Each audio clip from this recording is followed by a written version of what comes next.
보여드리는 게 아니라 이제 제가 질문을 드리려고 그래요. 왜냐면 처음에 했던 애는 영재학교죠. 두 번째는 과학고죠. 그럼 엄마들이 뭐냐면 영재학교하고 과학고 애들만 들어간다고 생각하실 거예요. 그게 아니라 얘네들이 영재학교하고 과학고의 탈학생들이에요. 무슨 말이면 얘네들이 뭐냐면 영재학교가 있고 과학고가 있잖아요. 제가 좀 이따 자소서를 보여드릴 거거든요. 두 개의 자소서를 보여줄 건데 무슨 말이냐면 얘네들은 거기서 문제 아이들이었어요. 과학고에서 음악만 했다 그러면 당연히 낙제, 공부의 배신 보셨죠. 그죠? 문제아들이었단 말이에요. 근데 얘네들이 제가 그렇지 않습니까? 뭐냐면 오히려 문제아들이 눈길을 돌려서 내가 갈 수 있는 데를 찾다 보니까 오히려 그것이 뒷걸음칠 때가 이제 소자분격이 된 거예요. 이게. 그래서 여러분들 아셔야 될 게 뭐냐면 실제로 뭐냐면 서강대 아트앤테크놀로지 그 다음에 포스텍은 좀 비중이 높고요. 그 다음에 그 연세대 융합, 글로벌 융합 같은 경우도 보면 약 20% 내지 30% 애들이 과학고 애들이 있습니다. 근데 얘네들은 과학고 우수 애들은 아니고요. 과학고에서 약간 똘끼 있다고 하는 경우 있죠. 그러니까 과학고 애들인데 음악에 미쳐 있거나 과학고 애인데 뭐 이제서 뭐 판타지 소설에 빠져 있거나 이런 애들입니다. 거의 다. 이게 과학고 영재 애들이 가는 게 아니고요. 실제. 그러니까 덕후 스타일. 약간 덕후 스타일이 가요. 근데 제가 볼 때는 여러분들 자녀를 이런 공부를 시켜야 되는 이유가 있어요. 프로그램이 뭐였냐면 딴 게 아니라 중국에서 그 홍콩의 집값은 어마어마하게 비쌉니다.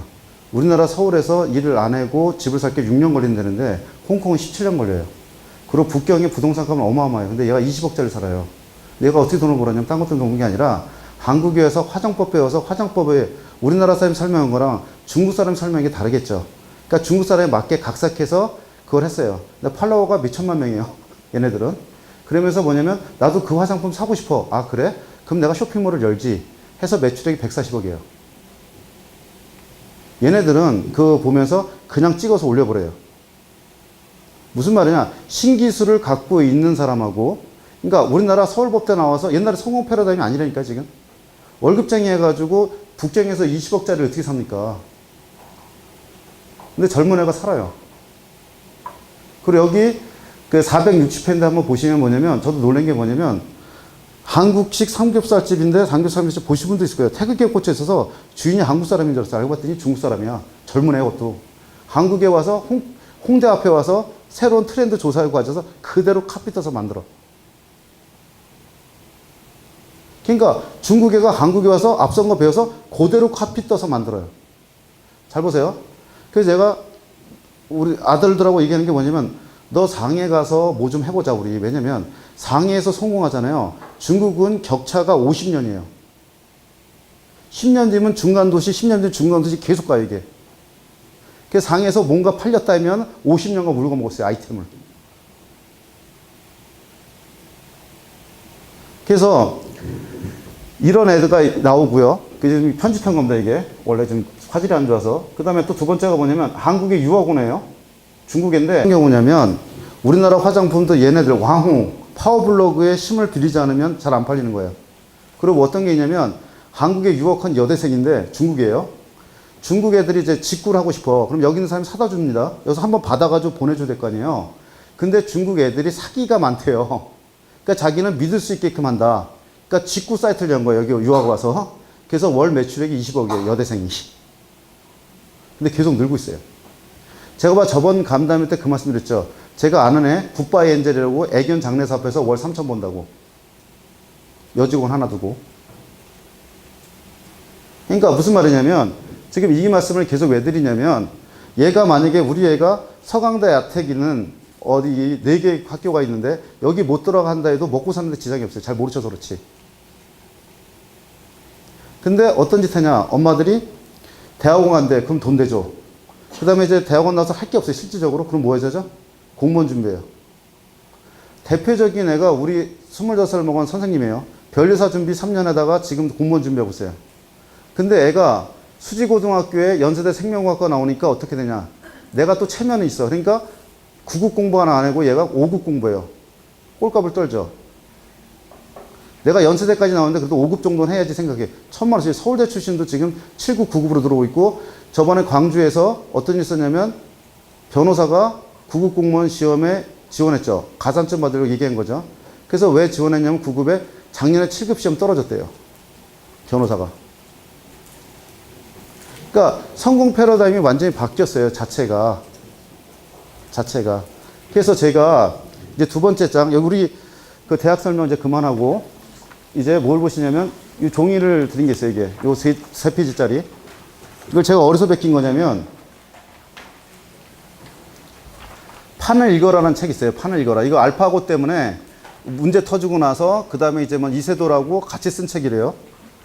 그래서 발췌가 된 건데 쭉 보시면 비즈니스에도 패턴이 활용된다. 그 다음 패턴을 읽는 메가 트렌드 1페이지가 그거에 시간 나시면 보시고 뒷페이지 보시면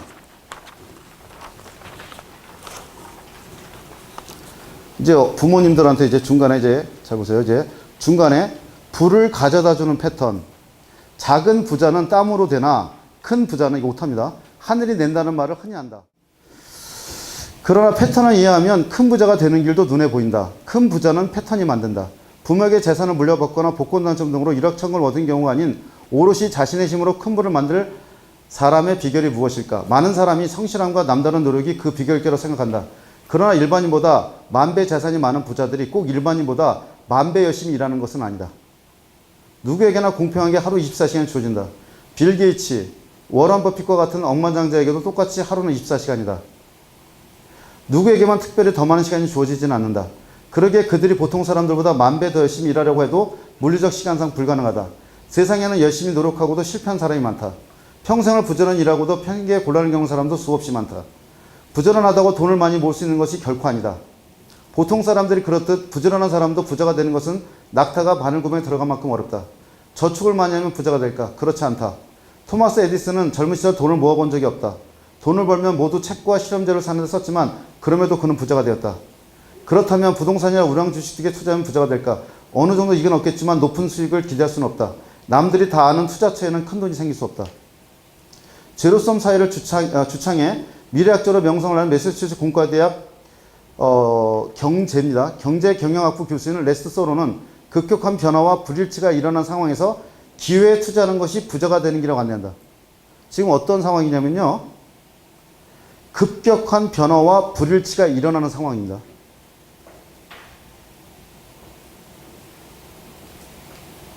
큰 변화가 일어나는 상황에서 남보다 먼저 기회를 보고 그 기회에 투자를 하는 것이 부자가 되는 비밀이자 패턴이다.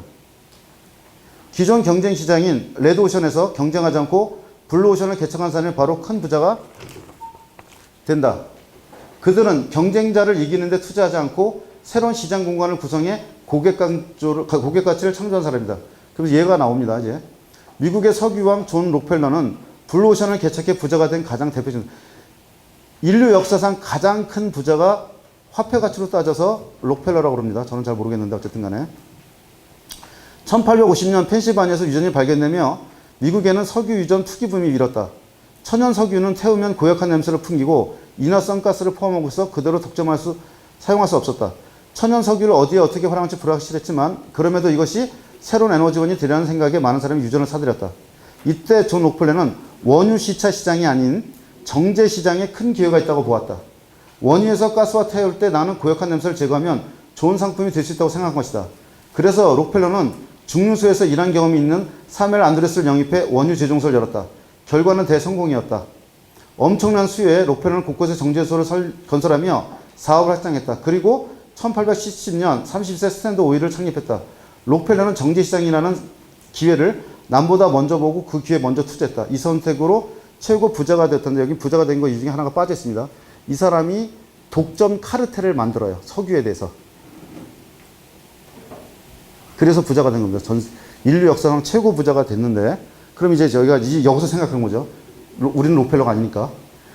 어제 신문에 왜 록펠러 예를 제가 발췌했냐면요. 어제 록펠러 위클리 비즈에 록펠러의 5대 손이라는 사람이 신문에 나왔습니다. 잘 보세요. 지금 편의점에 가셔서 조선일보의 토일자 Y하고 위클리 비즈만 6개월 정도 읽어도 되게 똑똑해져요. 그러면 그거 읽는데 6시간 걸립니다.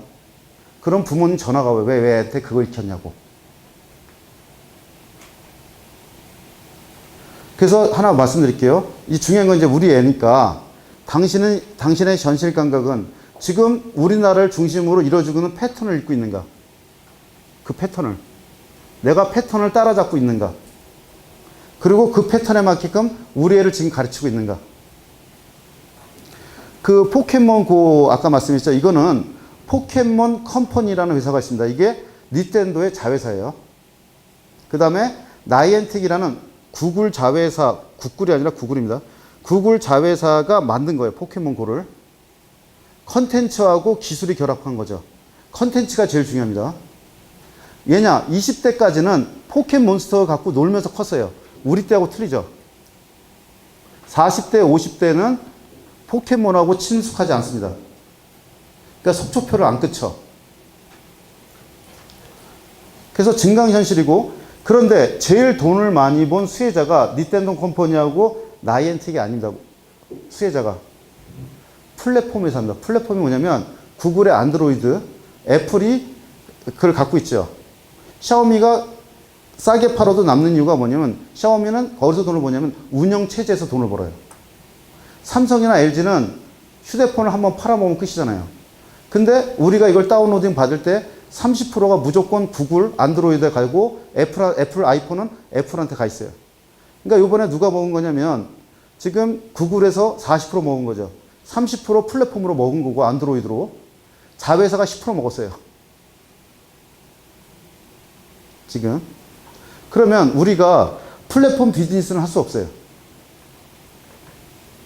그만한 역량이 안 되니까. 그러면 주변에 떨거지라도 먹어야 될 거냐. 돈이 거기서 벌리니까. 지금. 그러니까 패턴을 읽고 있는가, 우리가. 이거를. 그래서 패턴을 읽고 있는 게 제일 중요합니다. 지금 현재.